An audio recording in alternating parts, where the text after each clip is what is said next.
Hello everyone! Drink bubble tea with me. I'm at this place called Pisces Cafe. It's a Friday night. I wanted to talk about the difference between loneliness and being alone. Because I feel like sometimes I'm alone and I'm trying to discern whether or not I'm lonely or not. But sometimes I'm lonely, but I'm not alone. So it's an interesting dichotomy there. Being alone doesn't just mean that you aren't around people. Some of the loneliest times in my life have been surrounded by people. First example would be freshman year of college. I don't think I've ever been lonelier in my life than my freshman year of college. I moved from the Chicago suburbs to North Carolina, the suburbs of North Carolina, Davidson, North Carolina. Was super thrilled to get into that school. Got there and was horribly homesick, and I know that's a very common experience. There's nothing really special about it, but I was surrounded by people, and I definitely lean introverted, don't get me wrong. I pushed myself to go out. Like, it wasn't like I was hiding away in my bed, rolled up like a little taquito in my blanket, although if I could do that, I probably would all the time. No, I went to all my classes. I was socially involved. Socially involved is crazy. I don't know why that sounds. I had social activities. I was in choir. I was in a cappella group. I went to the gym like 3-4 times a week. You know, I had plenty of opportunity to be with people and was always with people. You had to have a roommate. It was a whole mess with my roommate freshman year, but I was always with people. I was actually quite literally never alone. And that was the loneliest I've ever been. Not just because I didn't like the people I was with. I did like the people I was with. I just couldn't relate to them in any way. So, fun fact about me is I don't drink alcohol. I've never drank alcohol. I know, ooh, crazy, scandalous. Some people are really shocked by that. 24 and a half. Never had a sip of alcohol. I think I accidentally had a sip of wine when I was like 8. I thought it was like Welch's grape juice. But no, I don't drink alcohol. So I would go to parties and I felt very alienated, and there was literally nothing else to do in school. Like, literally nothing else you could do in that godforsaken town, Davidson, North Carolina. It's 30 minutes from Charlotte, didn't have a car. There's like one main street with one coffee shop, excuse me, 2 restaurants and a bookstore, and it was like not even a block long. So that comes to mind when I think about the difference between loneliness and being alone. And then another thing that comes to mind is when I was in my relationship. I was constantly surrounded by my ex-partner, and I had never felt more alone outside of that experience at college. I didn't feel seen by him or heard or valued or appreciated, and hence I was constantly seeking outside fulfillment and joy. Not like I cheated on him. Don't go there. I never cheated on him. I never remotely thought about cheating on him. I'm loyal. I'm too loyal, to be honest. Like, loyal to a fault, to friends, to family, and I was way too loyal to him. I felt so alone in that relationship. And I remember thinking and bringing it up to him, like, I didn't know you could feel this alone being with someone. I tried to convey that to him so many times, and it never sunk in to that thick skull of his. Tonight, for example, I was kind of bummed. I had one plan that fell through, then I had another plan that fell through, and I got a twinge of loneliness. Not bad though, and I thought to myself, why do I need to be with other people to not feel lonely or alone? I am alone right now, but I'm certainly not lonely. I watched a podcast. I got a sweet treat. I went to Walgreens. I got a nail polish to paint over these nails because at first I loved them and they kind of look nice on camera, but I don't like them anymore. I just put them on yesterday, but I want to paint over them. I got my mom a cookie because she's had a hard day, and I know it'll cheer her up. And I just walked around for a bit, got my steps in, and I think if you are by yourself, like alone, don't think that means you're lonely. I think recharging and being by yourself is so, so valuable.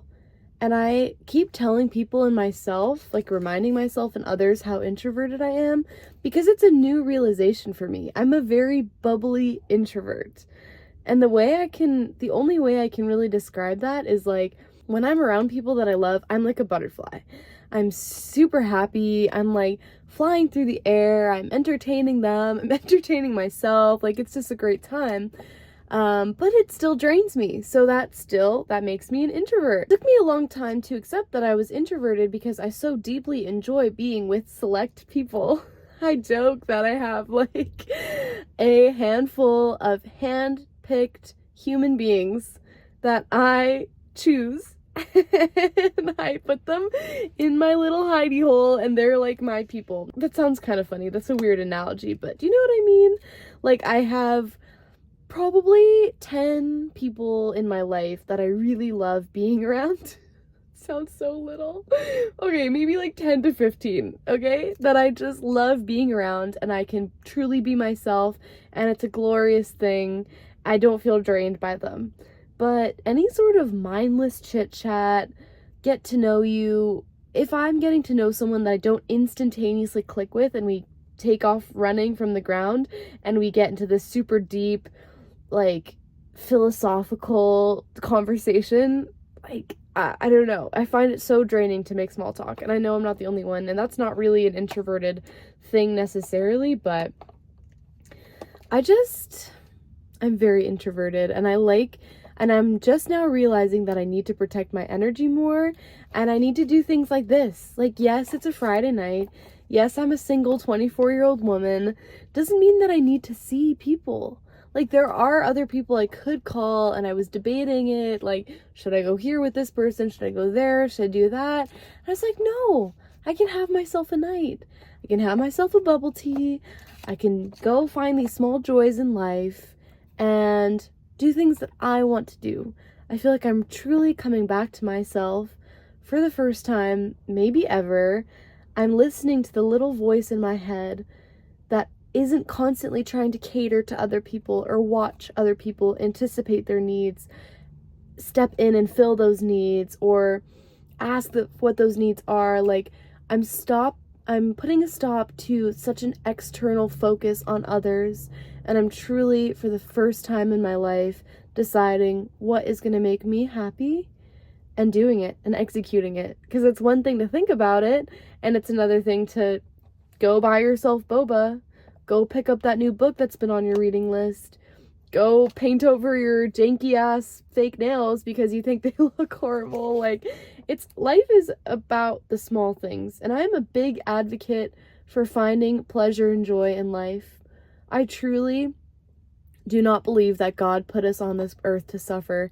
Yes, there is suffering, so much suffering, and there will always be suffering. That's the nature of this physical realm, but we're not here to make each other suffer or to stay somber in our suffering. It's a part of life that is inevitable and inescapable, if that's a word, but it's not what life is about. The purpose of life isn't to accept and dwell in your suffering. It's how do you move past the suffering and find joy, even in those suffering moments. I remember the first time I laughed during the breakup, and it felt like 1,000 pounds was lifted off my shoulder.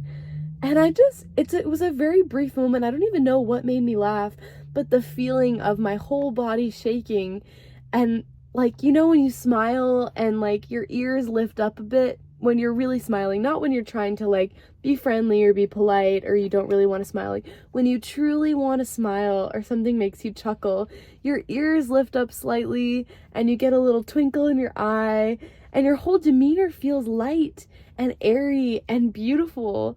Like, let's maintain that. I think you have only one choice in this world. And I'm not the one who came up with this saying, but I don't know who did, but you have one choice in this world. Do you want to go through it laughing or crying?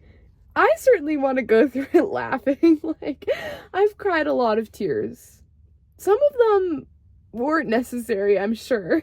Like, I have not had a hard life. Like, I've honestly been truly incredibly blessed. Like, the challenges I've faced, for me to call those my biggest life challenges, it's still very privileged. And I'm aware of that and grateful for that.